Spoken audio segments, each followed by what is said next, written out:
Ah, bonjour. Je vais parler d'un sujet qui fâche sûrement aujourd'hui au Canada, qui est la proposition qu'avait lancée Trump, d'ailleurs qui est toujours un peu sous le tas, de faire du Canada un État américain et de faire de Trudeau un gouverneur. Ah, Moi, en tant que Français, je ne me suis pas bien rendu compte du traumatisme que ça avait entraîné chez les Canadiens. Pas chez tout le monde, hein. Mais entre autres, dans ma famille, auprès de mon épouse, auprès des siens, et puis en regardant un petit peu comme ça sur le Facebook, le Facebook, c'est les gens de mon âge, hein, on est d'accord, hein. C'est ceux qui n'ont pas voulu migrer sur TikTok ou Instagram ou je sais pas trop, ou les autres toits. Ce qui est mon cas, hein. Ça ne m'a pas intéressé du tout, hein. Et bon, bref.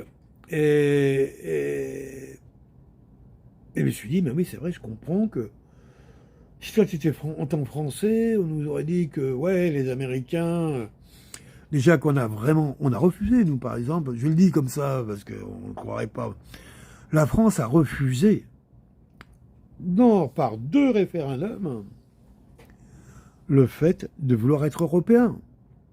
Malgré tous les médias qui s'étaient déchaînés, hein, et de beaucoup, je crois que le refus était, je sais plus, 58% non et 42% oui, mais imagine bien que la réalité c'était plutôt 80-20, mais comme ils ont tout poussé à fond, les médias, machin, bref. Donc je peux comprendre qu'au Canada, on puisse avoir peur du grand frère américain. Mais, quand le grand frère américain, il était l'équipe d'avant, là. Ah, il m'a semblé que ici, ça flambait dur, hein, oui. Ah, moi, quand je suis arrivé là, dans le coin, je regardais, là, tu vas être dans les villes, tous ces immeubles neufs, ces bureaux neufs, les parkings souterrains, l'électricité enterrée, super grand luxe. Je dis, putain, vraiment, c'est un paquet de pognon ici au Canada, c'est dingue. Et il n'y a personne. C'est 40 millions d'habitants sur un territoire qui est le deuxième territoire le plus grand de la planète, qui doit être à peu près l'équivalent de 7 fois la surface de la France. Non, 11 fois, je crois. Je sais plus. Je regarde combien ça fait de kilomètres carrés. La France, c'est 550 000. Je crois que Canada, c'est 4 millions, quelque chose comme ça. Donc ça sera à 8. Hein. Bon, bref, faites le calcul. Je ne suis pas dans les détails près à ce niveau-là. Et ce que je voulais dire par là, c'est euh, ce pays, cette nation canadienne, c'est quand même développé avec le grand frère en dessous. Hein. J'ai lisé des anciens contrats de vente de bois, le prix du bois. Le Canada, pendant un temps, sa première industrie, c'était le bois et la fourrure. Hein, donc la fourrure, ça a duré longtemps. Hein. Alors effectivement, la fourrure, c'était pas que les Américains. Quand la fourrure, il y avait beaucoup d'Européens, entre autres les Français. Et je me suis beaucoup intéressé au commerce de la fourrure, parce que moi-même, j'ai vendu de la fourrure. C'est comme ça que j'ai commencé dans ma vie. J'étais journée de la fourrure et cuir peau, fourrure d'occasion. Voilà. On récupérer d'occasion, on remettait ça en état et on revendait à 10 fois en dessous du prix. C'est comme ça que donc, je me suis tout de suite intéressé au Canada avec le rêve. À l'époque, avec la mère de mes enfants, de venir un jour ici, aller voir les grands comptoirs dans la baie Saint-James, tout ça, pas la baie Saint-James, le Labrador, toutes ces régions. Hein, le Nunavik, bref, il y a des noms en plus, ça fait rêver tout de suite. Hein. Ce que j'ai vu dans le Canada, j'ai vu et puis après j'ai vu les Canada, les Anglais, le homard rouge. Moi, les Canada, je raconte ce que je sais en tant que Français, parce que, en fin de compte, chacun fait la connaissance du monde qu'il a, quoi. Hein. Ah, donc pour moi, le Canada, c'est aussi Blake le Rock, les homards rouges, une bande dessinée que je lisais quand j'étais enfant. Hein, les collections Dupuis, je crois, pas sûr, quoi. Le grand noir et blanc. Alors, pas ça homard rouge, mais non, noir et blanc, on voyait pas que t'es rouge, mais aussi il y avait des parutions en couleur, on va plus, enfin. Ça devait sortir sur Pilote ou Spirou, je sais pas, ou BG Magazine, on sait rien. pas abonné à des magazines, moi, quand j'étais gamin, je me dis tout de suite. Mais j'en ai croisé quand même quelques-uns de ces magazines. Ah, ben, bref, ça m'a donné une idée. Et me donné envie d'ailleurs d'aller un jour dans ce pays, le Canada. Ce qui m'a peut-être le plus poussé, je parle plus l'idée que j'ai du Canada, Cro-Blanc, de Jack London. Non pas le film, non pas le livre, mais le film compté, quoi. C'est-à-dire, c'est une bande audio, mais on entend les bruits du traîneau, du chien. C'est très, j'ai adoré ce film-là. Et j'avais écouté à une époque où j'avais besoin vraiment de sentir les grands espaces.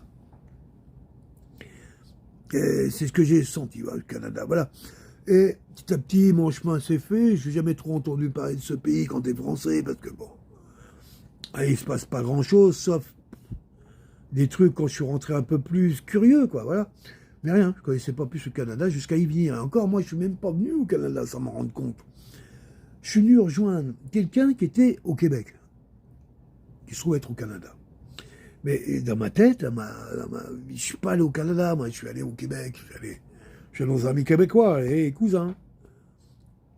Et pas intégré encore l'idée du Canada. Ce que je disais à mon épouse encore il n'y a pas longtemps. Et je connais pas le Canada. Pas encore. Et j'ai envie de découvrir le Canada, ça c'est clair. Je crois que j'ai beaucoup voyagé à travers le monde. Et je pense qu'il y a une partie du monde que j'ai vraiment envie de découvrir. C'est ce deuxième pays le plus grand du monde, où se situent plus de 200 ethnies. Comme la Russie. La Russie aussi, il y a plus de 200 ethnies. Bon, même je suis tous les deux à croire que la communication doit être à peu près la même, mais bon, peu importe. Et je me dis, mais ça pourrait être un super projet pour continuer à visiter le monde. J'ai toujours aimé, pourquoi pas le Canada. Voilà mes approches du Canada, voilà. Je pense pas que j'ai été beaucoup plus loin que ça. Je savais qu'il y avait un Premier ministre, qu'il y avait un gouvernement, je suis allé à Ottawa, même pas. À Gatineau aussi, je fais les deux, parce que à côté Gatineau, Ottawa. J'ai été faire les photos en voiture, tac, tac, tac, mais je reste, voilà, un Français au Québec vivant avec une Canadienne d'origine haïtienne.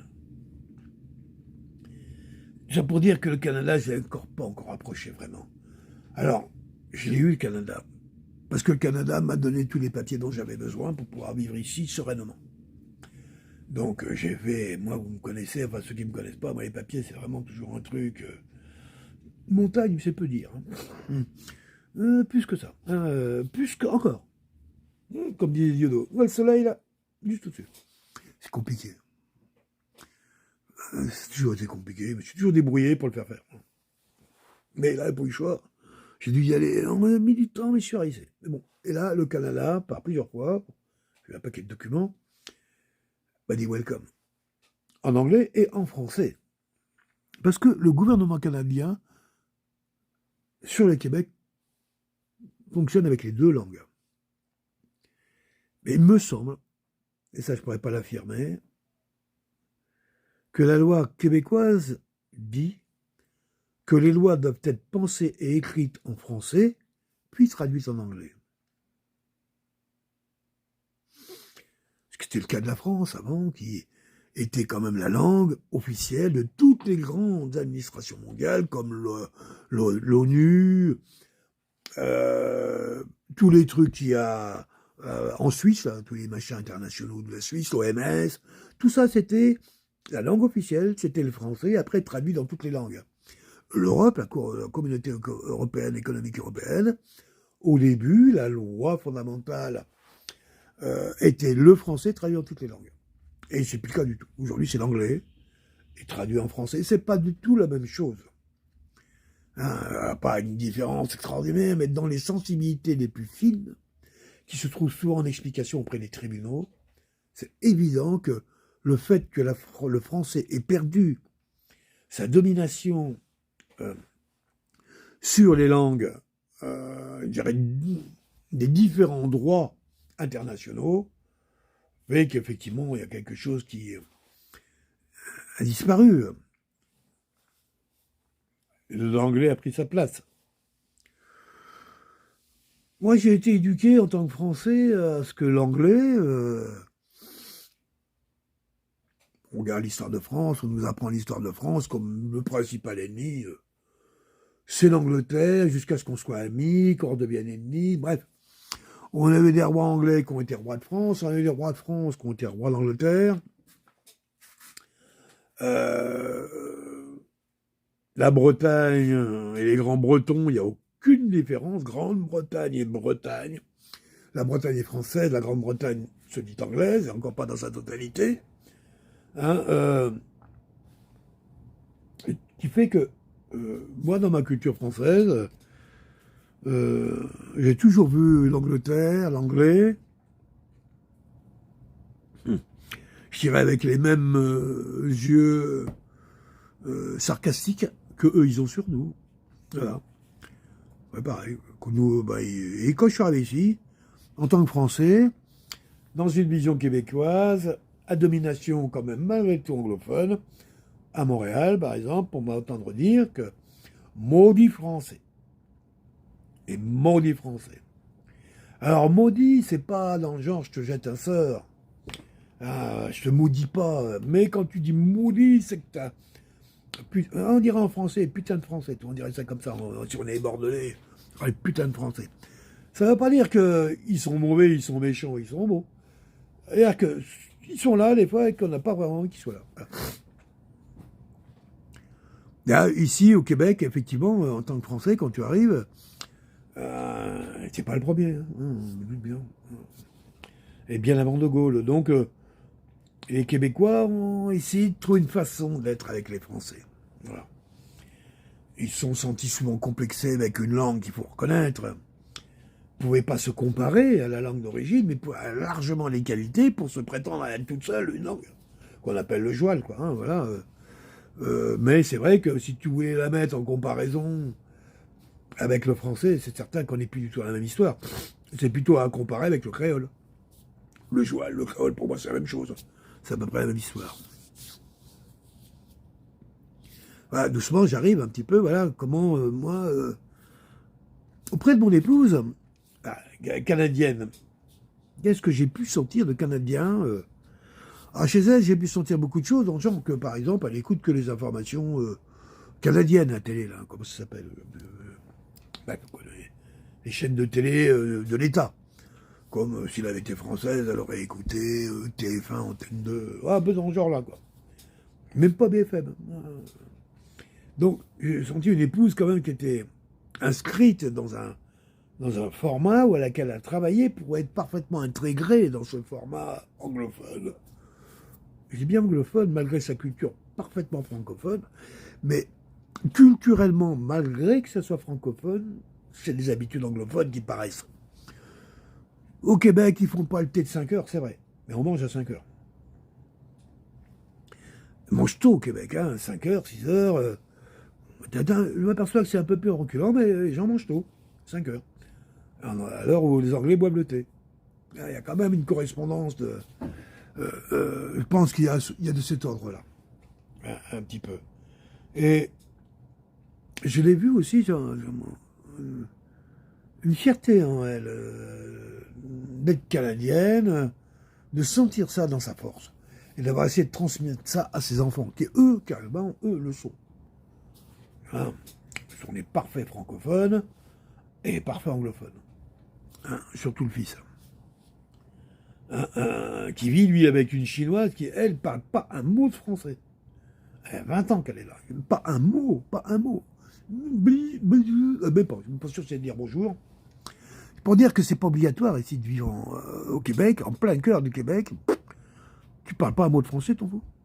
Tu peux très bien vivre en anglais. Ça, c'est la réalité. Alors, pour moi, je vais dire ça comme ça. Dans le Québec, j'ai senti effectivement dans le Québec que la langue française a distingué ces peuples dans son histoire.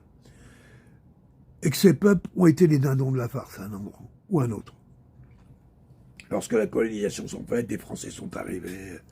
Bref, pour des raisons politiques, tout ça c'était remonté aux Américains, les Français se sont retrouvés, je dis, les dindons de la farce. Et c'est les Anglais qui ont embarqué le tout et qui ont redonné le Québec. C'est une raison, on peut rediscuter de ça. Je pense qu'ils ne pouvaient pas... T'as raison. Bref. Le Québec a été donné aux Anglais, aux Français. Alors qu'à l'origine, tout était français et redonné donc aux anglophones. Future population américaine. Et les choses, des liens, donc la vieille Europe qui est venue, voilà, dans cette Amérique du Nord, et qui a trouvé comme seule force d'expression au début l'extermination des peuples qui vivaient sur ces terres. Aujourd'hui, on parle de 65 millions d'Indiens qui ont été tués, assassinés, affamés, toutes les saloperies possibles, imaginables que les hommes ont pu faire, jusqu'à même l'autre là, qui a démissionné, reconnaître il n'y a pas si longtemps que ça, que l'existence de ces écoles pour enfants indigènes ayant la mission de les tuer. Il reconnaît, lui, 90 000. Les indigènes parlent d'1 million d'enfants. Les gens qui sont vivants ont connu ça. Hein. J'ai connu cette merde, moi, en France, où on te disait, sois content d'être encore en vie. Quand tu es tout petit, tu comprends même pas très bien ce que ça veut dire. La seule différence, l'histoire de la France n'est pas la même que l'histoire du Canada. Le Canada qui voulait à tout prix faire disparaître les saloperies sur lesquelles s'est fondée cette nation.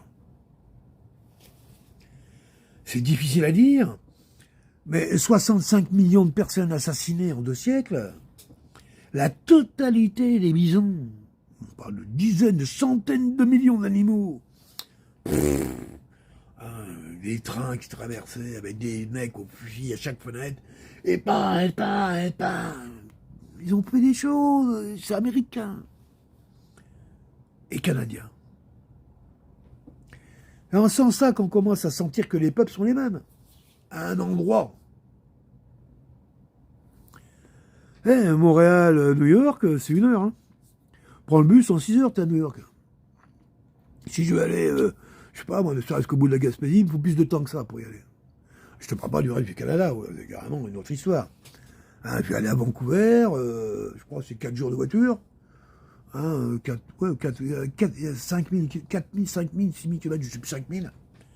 Alors que Montréal, New York, c'est 700.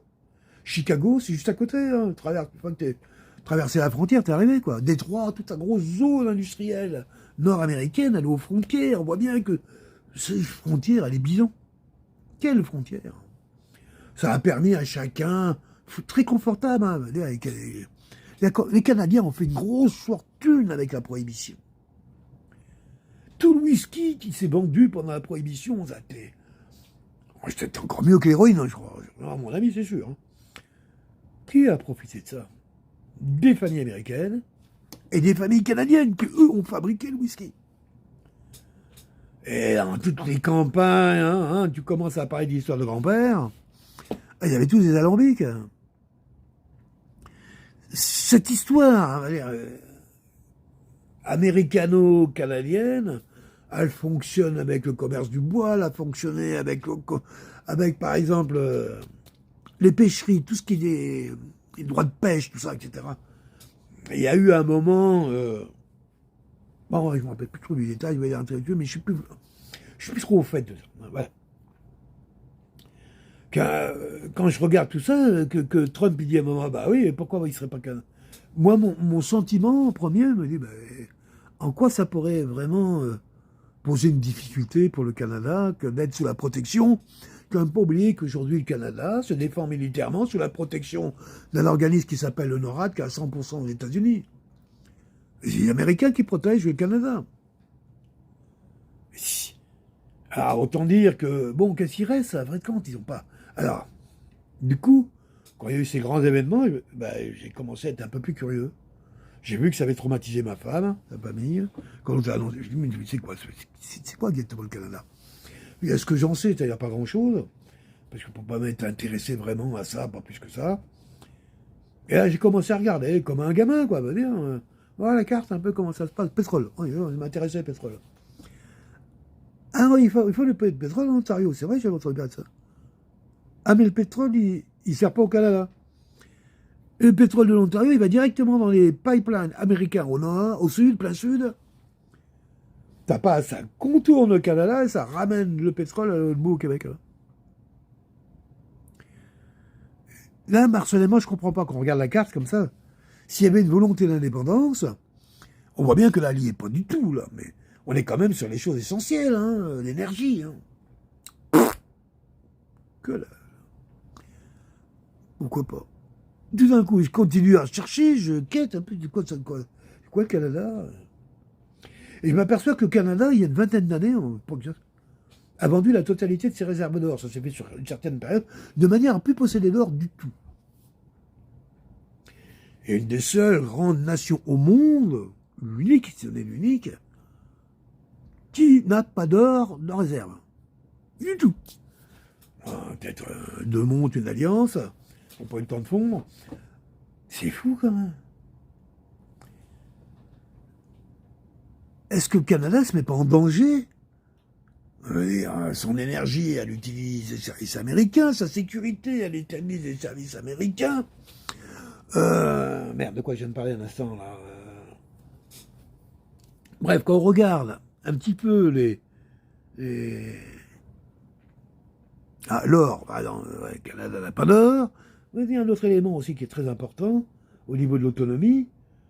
Qu'est-ce qui reste au Canada? Son autonomie a une autonomie énergétique importante, hein, avec ces grands barrages qui ont été faits. Là. Bref, l'électricité, il y en a. Il y a de l'eau, il y a beaucoup d'eau ici, donc il y a même plus d'eau que de terre. Hein, le Canada, c'est une île, hein, on regarde bien.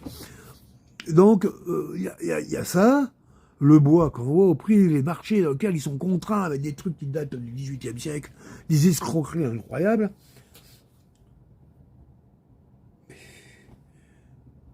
Là, pour moi, là, comme ça, tout de suite, hein, le Canada est complètement dominé par l'Amérique.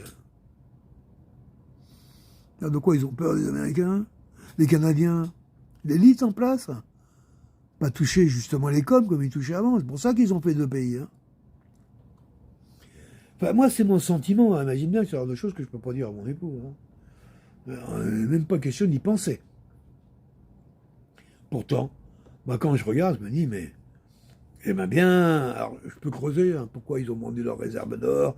Est-ce que c'était un pari intelligent? Vraiment vendu il y a 20 ans, c'est pas il y a 100 ans. Vraiment, il y a 20 ans, déjà, celui qui ne sentait pas qu'il fallait mieux avoir de l'or pour les années à venir que pas du tout, qu'ils expliquent exactement quelle est cette cohésion.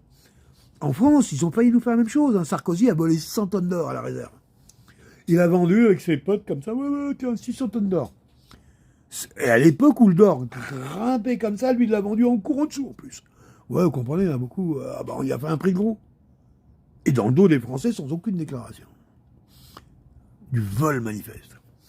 C'est pas, on lui a reproché d'avoir volé l'argent des Irakiens, mais celui des Français. Parce que là, c'est net, l'or. Bref. Il est parti aux États-Unis.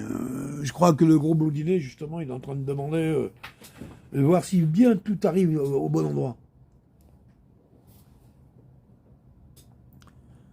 Pourquoi le Canada s'est rendu comme ça? Un autre aspect encore auquel je veux parler. Le Commonwealth.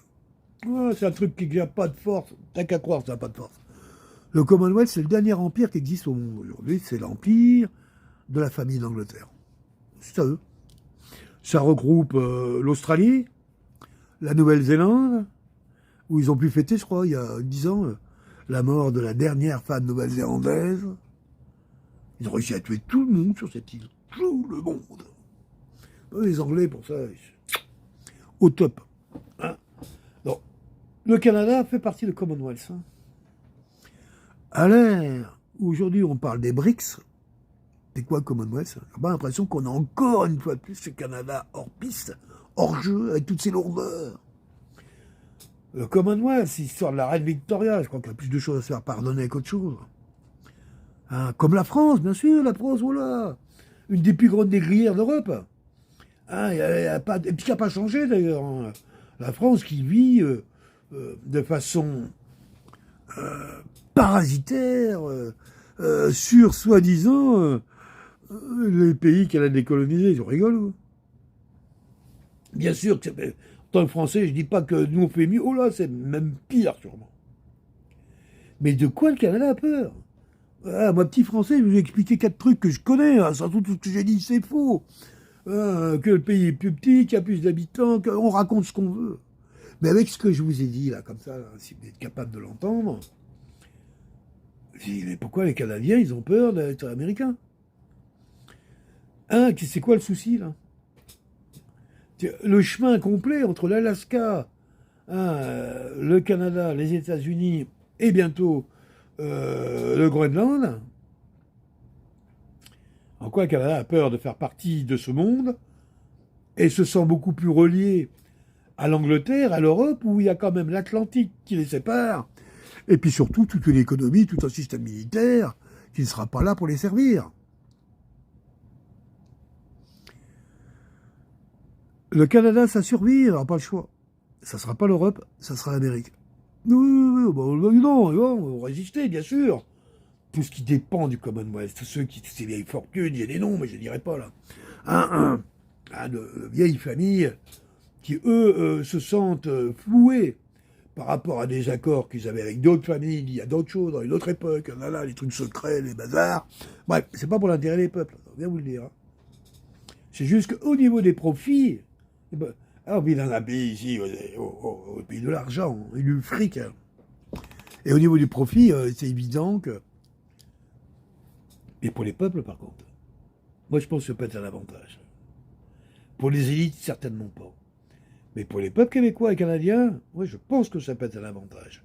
D'être directement sous l'égide d'une volonté politique nouvelle qui veut à tout prix, comment je dirais, d'amener de l'efficacité dans son action, pleine et entière, et une efficacité qui soit dans la transparence. Ça donne quand même une ouverture à tous.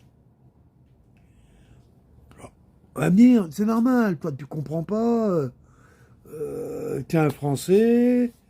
Oui, j'entends. Et je peux comprendre que le côté affectif, le côté émotionnel, je l'ai pas. Non, c'est vrai. Non. Ben, je pense que c'est une chance pour le Canada éventuellement de devenir un État des États-Unis. Je ne sais plus 51e, 50, je ne sais plus comment ils en ont là, juste.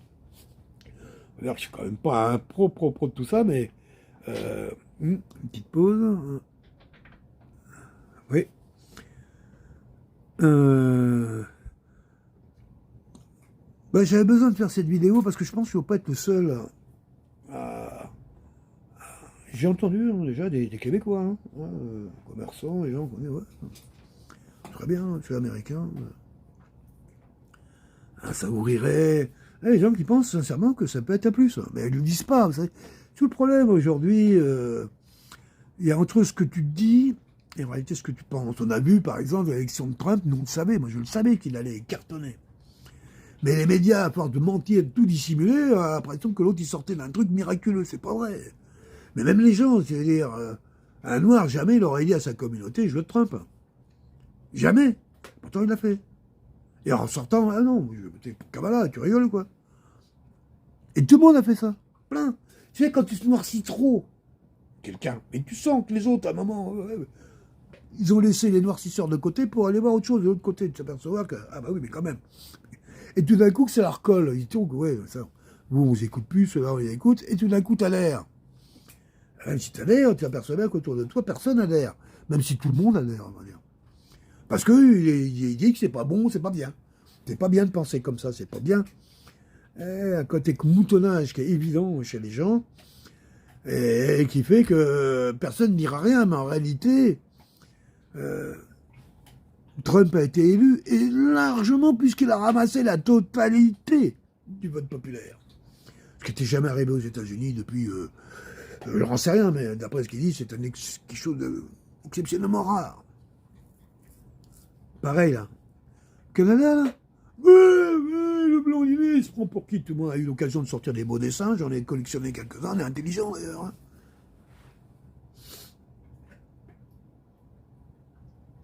Mais sondons bien l'âme des gens. Je suis pas sûr qu'ici, ils ont envie d'être européens. Ah non. Les laboratoires dégueulasses qui traînent un peu ici, dans le pays, là. Ils viennent d'où? Qui paye ça? On sait que c'est secret, tout ça. On peut commencer à y comprendre quelque chose, mais c'est pas un peu américain? Hein? Et puis, je suis gentil quand on dit ça, pas tout le reste, ça.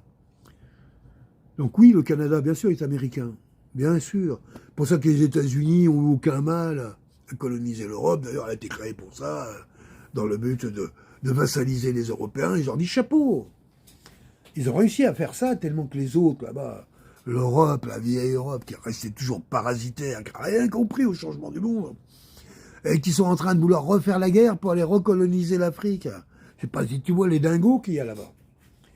Et après, quand tu auras recolonisé, qu'est-ce qui va se passer encore? Dans un siècle. Mais je crois qu'à un moment, ça continuera tout le temps jusqu'à la fin des temps. Ils se prennent pour qui, ces gens-là? Hein, en plus, on voit bien que dans leur ethnie, puisqu'ils aiment bien parler de groupes et de communautés, dans ces communautés, la perversion et la stérilité est d'une intensité incroyable. Donc, ils sont voués à l'échec. Ils sont voués à disparaître.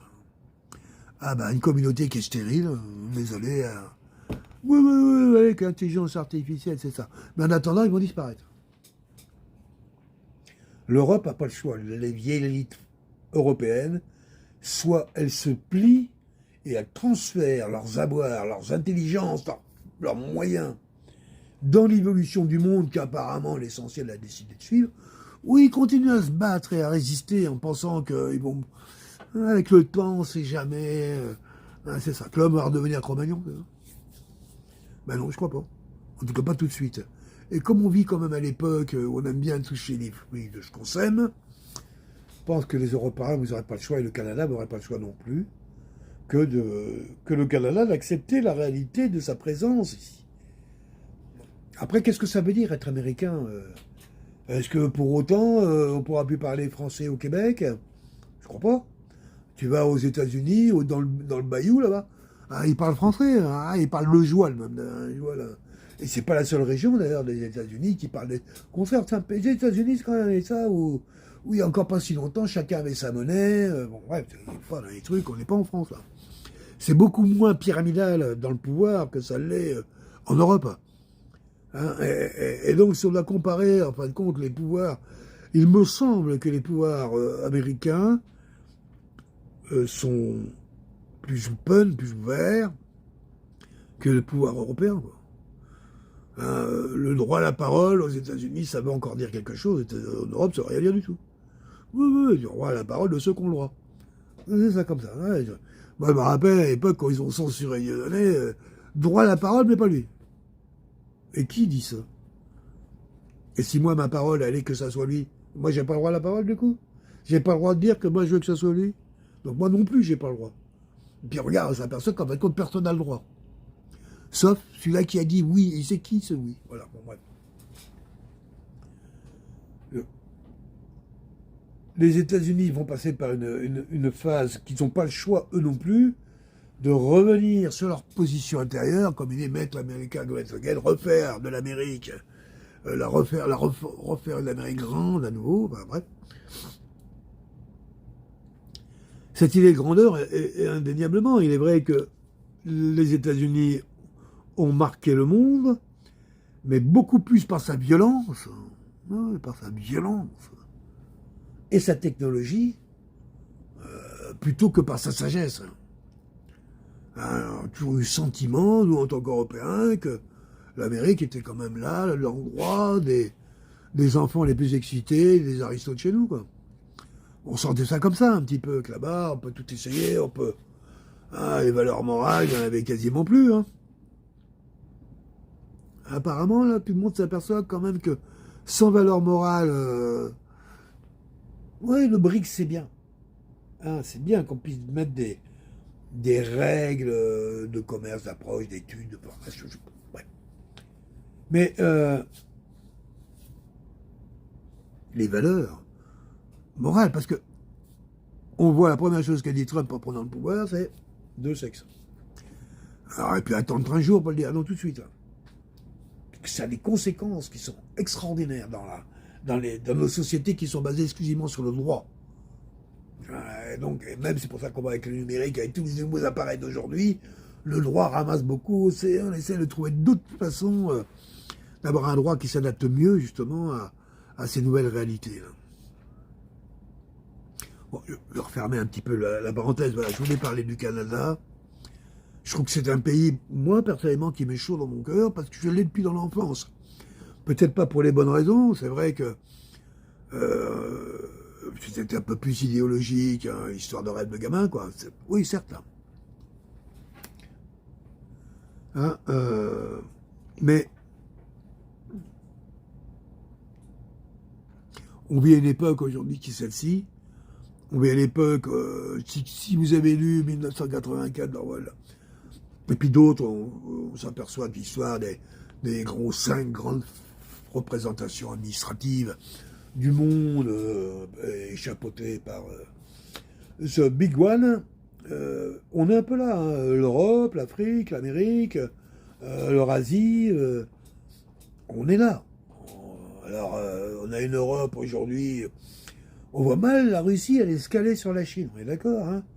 Peut-être sur sa partie, évidemment, la plus septentrionale, certes, la plus à l'est, je veux dire. C'est septentrion. Bon, enfin, je sais plus, il est pas vieillissant. Néanmoins, Moscou, c'est 3 heures de Paris, c'est juste à côté.